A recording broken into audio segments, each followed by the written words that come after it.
ำตาได้เห็นจะแล้ว FC หลายคนก็อยากนี่แหละอยากให้ติมาเบิ่งคำตาบ่นุ่งกับบ่ได้มาจักเทื่อจังไดเฮ้ยอ้ายสบายดีบ่ฮะสบายดีเนาะเอ้ย สิจับให้หมูนี่ ฮะสิจับหมูให้ โลย ข่อยเสียเมื่อจังได้ เอามือเลยปรีแล้วให้มัน โอ้ยข่อยต้องเฮ็ดข้อไว้ซะก่อนซั่นข่อยยังบ่ได้พร้อม อ้วนนี่เนาะ ให้หมูนี่ เออ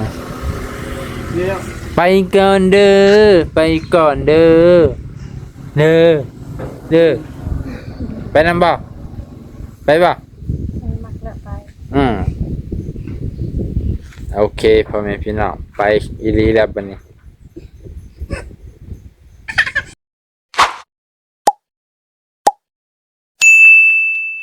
สบายดีพ่อแม่พี่น้องปาลุงเบิดสุขุสุคนสบายดีสวัสดีครับโอ้ตัวมันนี่อากาศแจ่มใสโปร่งใสอ๋อคือไปเห็นน้องแดงน้องแตงบุกลุกฮอดเฮือนแล้วมันนี่เอ้ยเพิ่นวางหัวออกเลยไปเนาะเกี่ยงว่าอยู่คือสิโล่งเห็นแต่เพิ่นตากแผลตากอะไรเตอคนอยู่บ่เนาะฮะโอ้จ๊ะเอเจ้าหมูอ้วนอย่าถามหาเลยมันนี่ฮ้อนแห้งคอยจนปวดหัวมึบเฮ็ดหยังกิน ให้การ ต้มไข่บ่ ดู น้องแดงไปใส่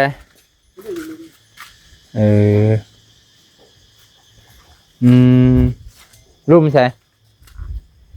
หมู เออ บ่เห็น ติดไว้ได้เพื่อนพี่น้องติดไว้แล้วนี่เพิ่นปลูกเพราะว่าฝนมันมาลงเมื่อกี้นี่ต้นหมอกต้นไม้ติดน้องแดงเพิ่นก็เฮ็ดเป็นทางน้ำให้ไหลเข้าไปเลยคันฝนบ่มาเมื่อกี้นี่นับร้อยก็บ่ลุกให้เพิ่นว่าอันนี้ฝนมันมาคือของบ่น้องอันติดไปเลย อันนี้เฮ็ดเป็นของนะเห็นเป็น เฮ็ดเป็นคลองน้ำมันไหลมามันก็เลยเข้าหัน บ่ได้เฮ็ดเป็นของนั้นบ่งามนะ น้ำกายเนาะสบายดีโอ้น้องแดงอยู่พุ่นบ่เฝ้ากล้าบ่ คุณเลย นึกว่าเฝ้ากล้ามาเช้านี้เห็นอยู่ก็เลยเฮากับพาไปเวียกแน่ก็เลยสิไปอันนี้สิไปตะแล้วก็ได้เขามาถ่ายเพิ่น FC ก็อยากเห็นคำตา คุณเลยหน่วยว่าคุณเลยคุณ อืมเพิ่นไปหาหยัง คุณ บ่ ดูคือผมเลิก ไปนอนลินแถวต้นไม้ซื่อๆนี่ บ่เข้ากล้าอยู่นะ พ่อกล้ามีเท่าบ่เล็กกล้าเจ้า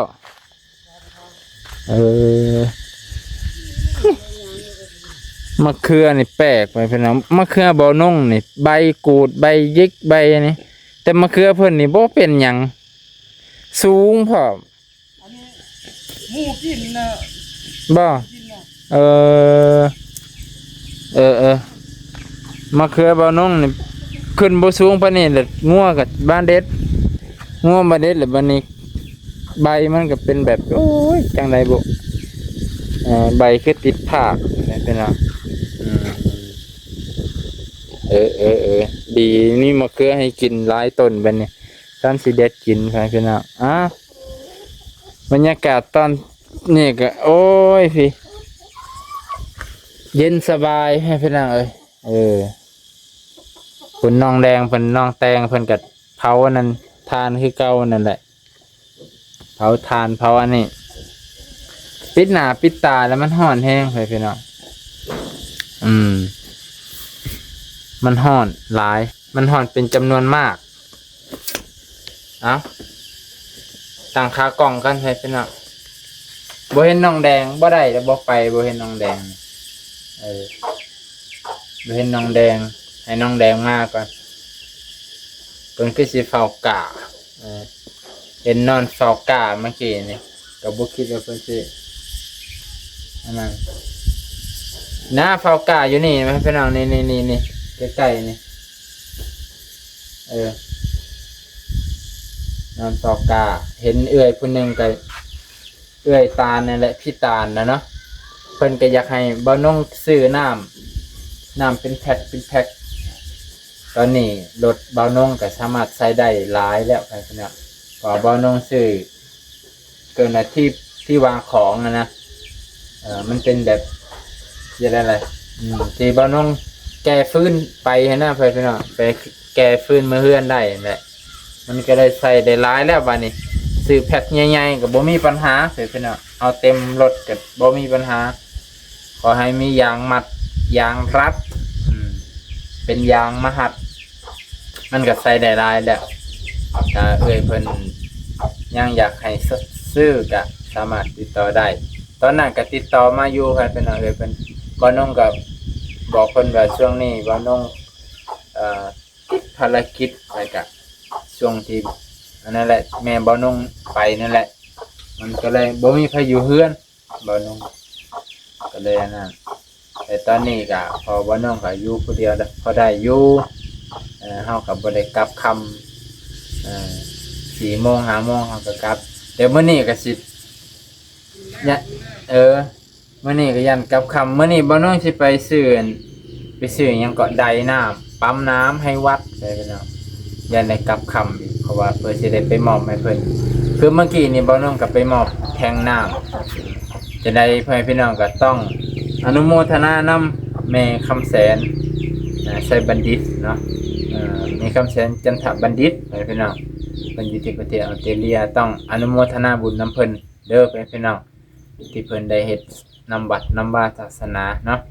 ก็เพื่อความเจริญของวัดว่านั่นแหละพี่น้องนะอนุโมทนาบุญนำอวยพรอวยใส่ให้เพิ่นขอบขอบใจขอบพระคุณให้สุขภาพแข็งแรงแน่นอนบ่น้องคิดว่าถ่ายวิดีโอตัวนั้นน่าจะวิวบ่ดีก็เลยมาเว้าอยู่เฮือนน้องแดงดีกว่าวิวอาจจะดีเพื่อให้พี่น้องอาจจะได้เห็นสามารถไปเบิ่งคลิปเก่าคลิปก่อนนั้นได้เนาะอันนี้บ่น้องอาจจะอันนี้มาแล้วแก้วแกนสถาดี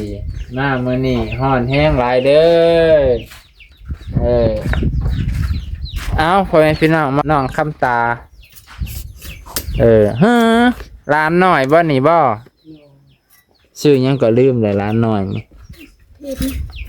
นางเห็นพินไปเผาก้าบ่แดงเสานี่เห็นนางผู้เดียวเอาแล้วเป็นหยังเนาะ เนอะคำตา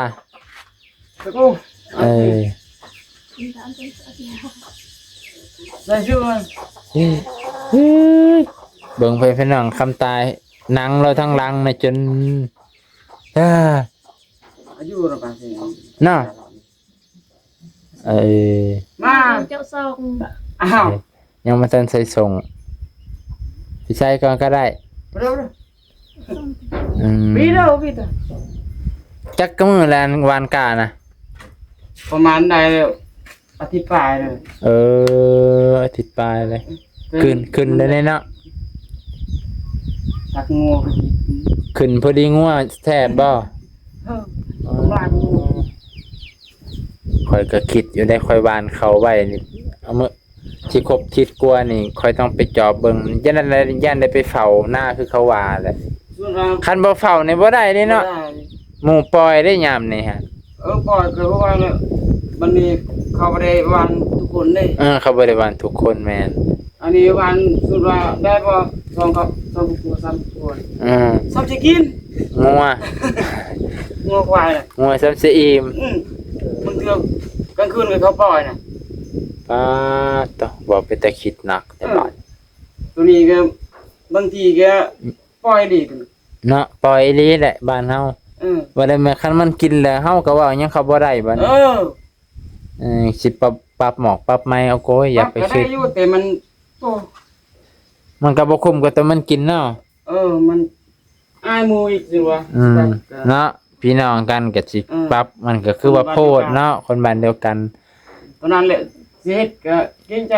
คันสิเฮ็ดก็เกรงใจคันสิเฮ็ดไปก็โพดหันนะ เฮ็ดก็ได้อยู่ เฮ็ดก็ได้อยู่แต่ว่าก็ เกรง ความ ใจหมู่ ความสัมพันธ์ก็สิเริ่มเหินห่างแล้วโอ้ย อืม โพดแท้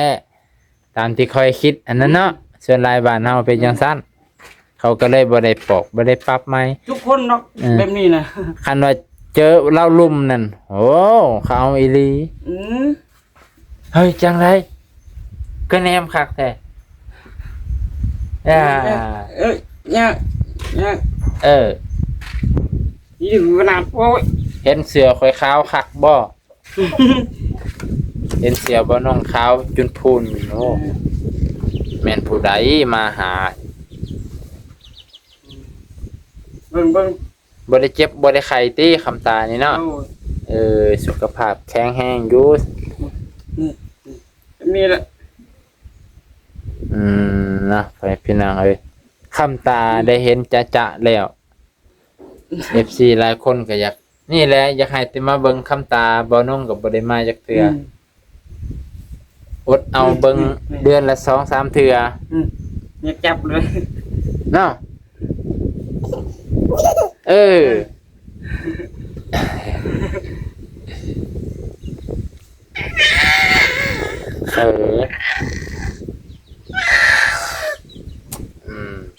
สะออนผมมีลูกนี่แหล้วพอมีลูกหยอก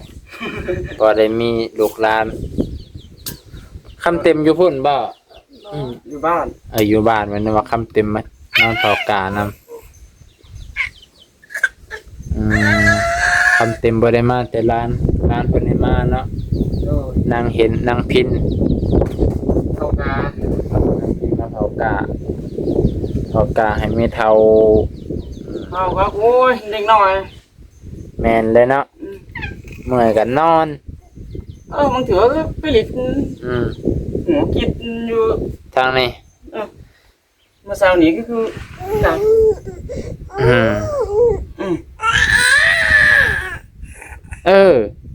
จังไดเฮ้ยอ้ายสบายดีบ่ฮะสบายดีเนาะ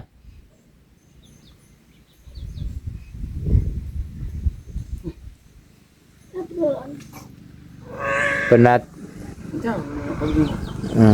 ให้เราคานบ่ ขานนะมันอยากขานนะตอนนี้น่ะ เราจะกินหมากไหม้แล้วนะอยากกินสตรอเบอรี่เตอเห็ดขัวคักอะไรเนาะออมแอมแล้วงอควายบ่เข้าแล้วบัดปลูกได้ตามสบายมีแต่หมูหักษาแต่หมู หมูอีกนี่แหละ กินเอง หมูเองกินของเอง เบิ่งหมูนี่ก็พวกลูกกมึงมุงกันนี่ มน บ่หากันใหญ่เลยล่ะมันหมานี่ซ้ำนี่เอาเลยเอาว่าซ้อมหน่วย รักษาไว้นี่เด้อตัวนี้แกรักษาไว้หมด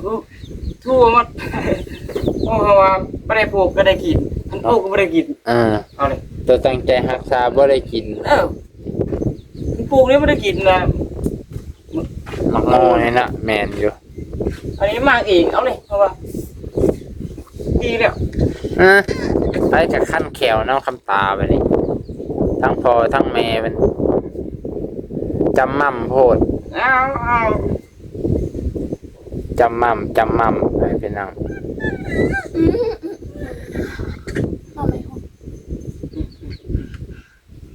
แล้วก็สิอยากว่าเป็นว้าวมาป้าเด้อเอิ้นพ่อป้าเอิ้นแม่มาเอิ้นเป็นคนจีนเลยบัด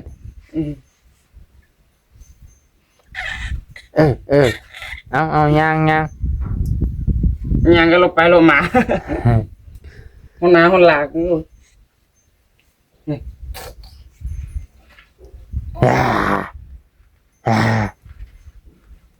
ี่ เคยเห็นหน้าข่อยบ่เคยเห็นอยู่บ่ข่อยบ่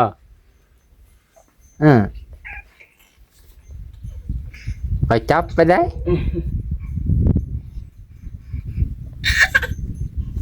กินข้าวกินน้ำแล้วบ่นี่ จักโมงแล้วไปพี่น้องบ่ายครึ่งหนึงบ่ายครึ่งหนึงปัดว่าบ่ายครึ่งโอเคไปพี่น้องเอามื้อนี้ให้พ่อแม่พี่น้องมาเห็นคำตาและ FC หลายคนอยากเห็นฮอดคำตาบ่ได้เห็นหน้าโดนเห็นกันแล้วเด้อบาดนี้บ่าวนุ่งกับบ่ได้มาแต่โดนมาเถื่อช่วงนี้ก็เฮ็ดให้เฮ็ดหน้าลงกะลงไทยฮุดไทยนี่แล้วให้พี่น้องหลายคน นั่งคนเดียวเลย คือหายใจแห้งแท้ฮะน่ะสมัครน้ำลายบ่ แล้วนอนเว้นแล้วบ่นี่เอ้ยย่านแต่อันเดียวแหละ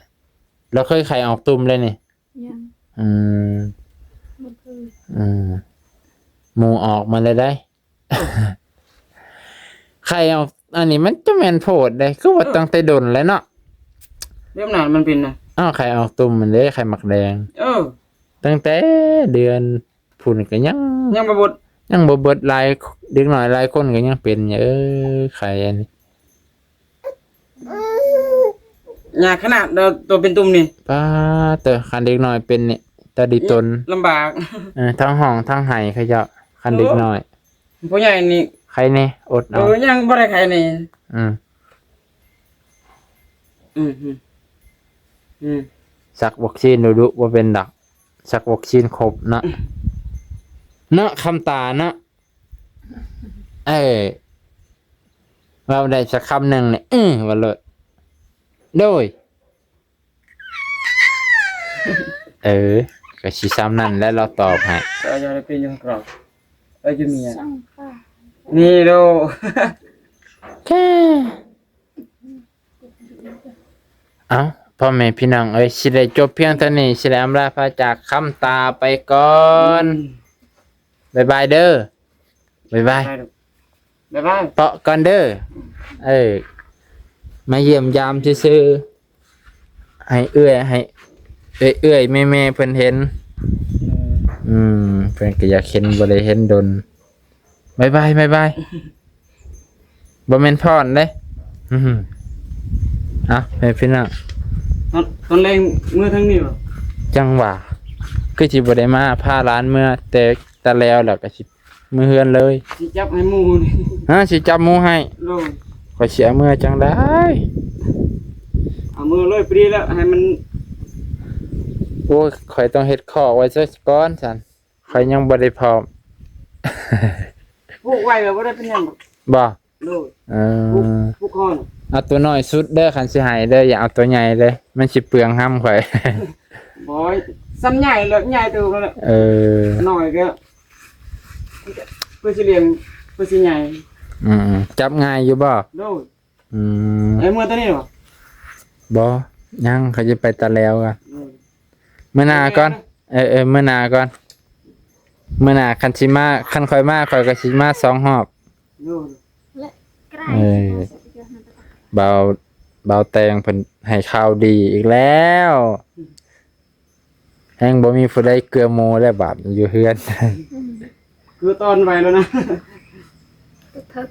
ตัวเทกตอนไว้แล้วเนาะแต่น้อยเนาะตอนได้บ่ตอนน้อยนี่ โด เบรกมักให้ห้ำมันได้ ไงเด้อมัน อ้วนนี่เนาะ เดี๋ยว ไปก่อนเด้อไปก่อนเด้อไปนำบ่ไปบ่ มักละไป โอเคพ่อแม่พี่น้องไปอีหลีแล้วบัดนี้